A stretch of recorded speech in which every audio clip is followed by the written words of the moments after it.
I wish to begin my contribution to the mental health debate today by firstly highlighting what I believe to be a very important goal for this Chamber to achieve over the course of the 32nd Dáil, namely to ensure that the general public is better able to understand the workings of this Chamber in the future.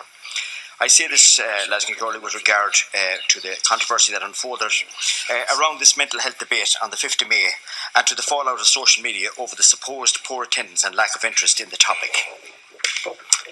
I suppose at this stage also I'd like to congratulate our new ministers, Minister McEntee and Minister Byrne that's here with us this evening, and also Minister Simon Harris. Cancurla, I'm sure that if you are aware, but what sprung into prominence was a split-second snapshot from a 3-hour debate where 10 or so deputies were at this chamber. It was then inaccurately and, in my opinion, maliciously portrayed simplistically online as if there was only that amount of TDs in Ireland who cared about this issue. This was hurtful to those TDs who had sought to speak on the day but could not do so due to the time constraints involved in the 3-hour debate. No matter the issue, 158 deputies could not speak in this time period given. As you may be aware, I later read via the journal.ie that over the course of this debate, 39 deputies contributed to the debate and 27 other were present in the chamber. These are the true facts involved. You may be aware that the main cause of the recent public anger surrounding mental health funding is due to the reports of the supposed cut in funding in the mental health budget by the then Minister for Health, Leo Varadkar, in 2016. However, when one takes the time to look at the figures involved, it becomes very clear that this claim could not be any further from the truth. To his credit, Minister Varadkar had, since his first budget in the Department of Health in 2012, fought for and overseen increases to both the mental health budget and the overall health budget in general. For example, in 2012, the national mental health budget was €711 million. In 2016, it had increased to €827 million. This is an increase of 16%. Since 2013, Minister Varadkar had increased spending in the mental health budget at a higher percentage than any other service in the HSE budget, including vital areas such as the ambulance service, the fair deal and the cancer care and vaccinations.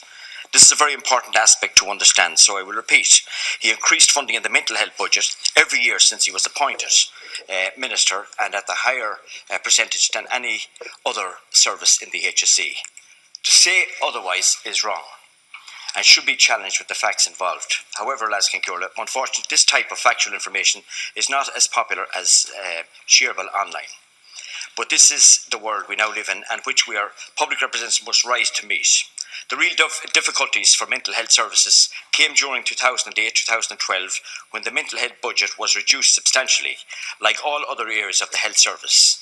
This was hard to accept for many and even more difficult to implement and ensure. However, we all know that the reasons for this happened.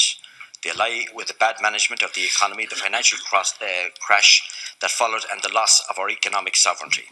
But Las Cancurla, as we now know, a strong period of possible economic growth. Once again, this now means that we can continue to increase the mental health budget going forward. In terms of mental health spending locally, in my constituency of Sligo-Leitrim, whilst there are always difficulties with mental health services such as staff recruitment and service amalgamations, I believe that we can now look forward to increased funding for local services. In Sligo-Leitrim, funding has increased since 2013 by over 1.6 million. However, I now want to see this return to pre-crash levels. In 2016, it is expected that the HSE will spend 23.6 million on mental health in Sligo-Leitrim. In 2006, we spent 26.5 million locally. And I want to see more services available and more staff employed in the sector locally, and that the budget allows to do this.